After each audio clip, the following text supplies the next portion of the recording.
You can't make this up.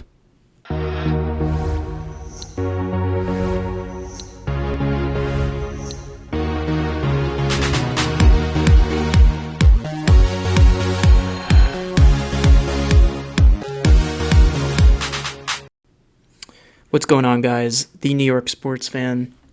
And for as happy as I was about the win last night, you wake up this morning after a night of processing what happened, and reality sets in. Aaron Rodgers is done. We are not going to see him at all this season. All the buildup, all the hype, all the anticipation that we had going into this campaign, and none of it's going to come to fruition. It's an incredibly tough pill to swallow, and this is one of those times where you sit back and say to yourself, why am I a fan? Why do I care this much about something that ultimately has no bearing on my life? And sometimes it's good to put that in perspective, but at the end of the day, when you have as much emotional investment as, diehard football fans do, diehard Jets fans do, then this is just a horrible feeling.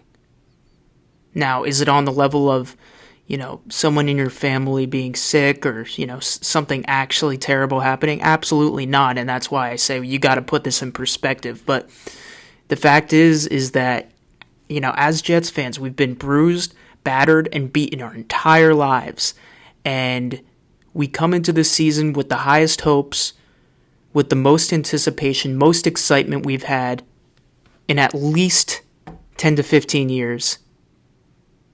And the entire source of that hope and excitement is eviscerated within the first 4 plays of the first offensive drive of the season. I mean, once that happened, you saw that the stadium went completely silent. It was like being at a funeral, or at least that's what it looked like. And physically, I felt ill. I felt not okay watching that game, especially for the first half, in which it was finally sinking in. You're scrolling through Twitter. You're desperately looking for updates. And at first, you have this sliver of hope that maybe Rodgers can get back in the game, and then you're seeing things. You see the videos of the hit. It looks bad. Someone points out that his muscle popped. You see that. You're like, oh crap, that doesn't look good at all. But you're thinking to yourself, well, I'm not a doctor. Maybe it's not as bad as it looks. Then you see him getting carted off. Then he's ruled out, and you're like, shit, okay. Maybe he'll be back in next week. And then you realize that he's not.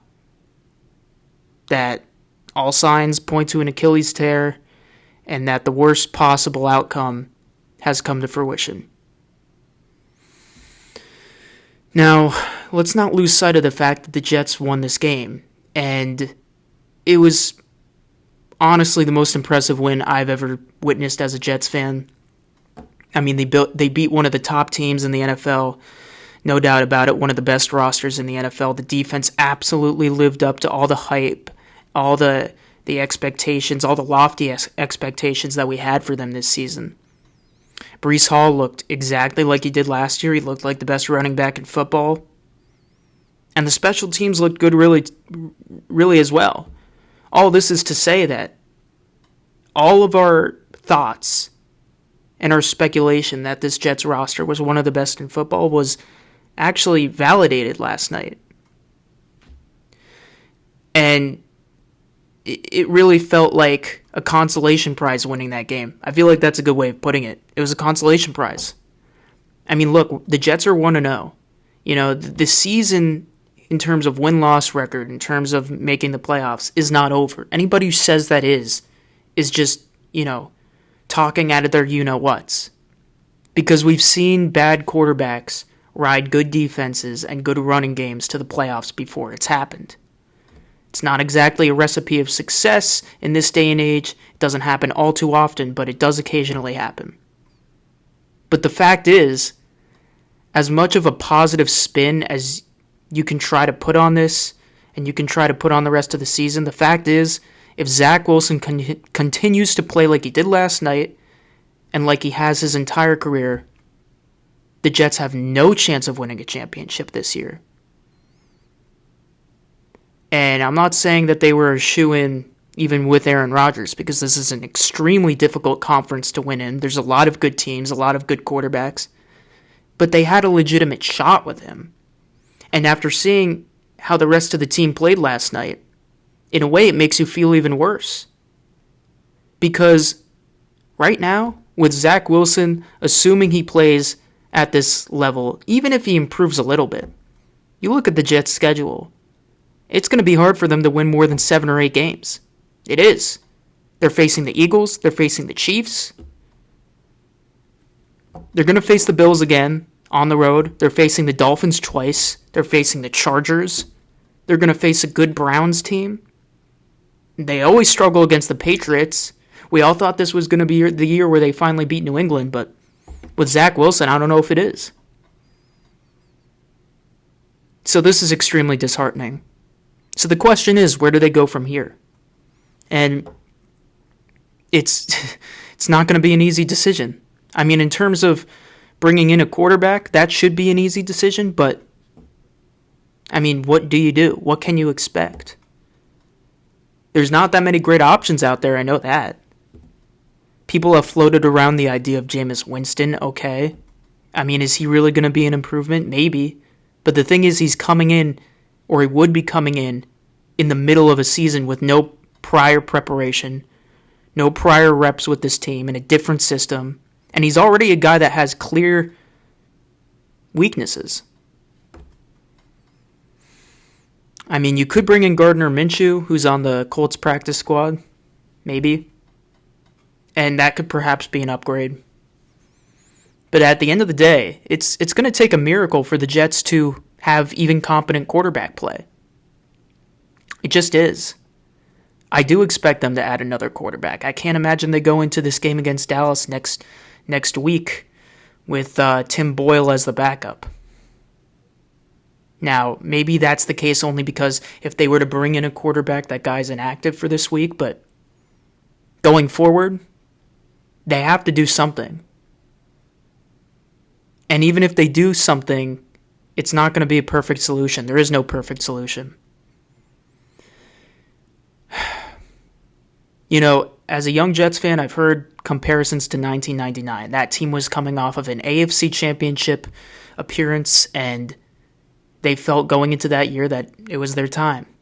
And Vinny Testaverde, you know, he suffered a season-ending injury. One of the first plays of the game that year, they wound up going 8-8 with a really talented roster.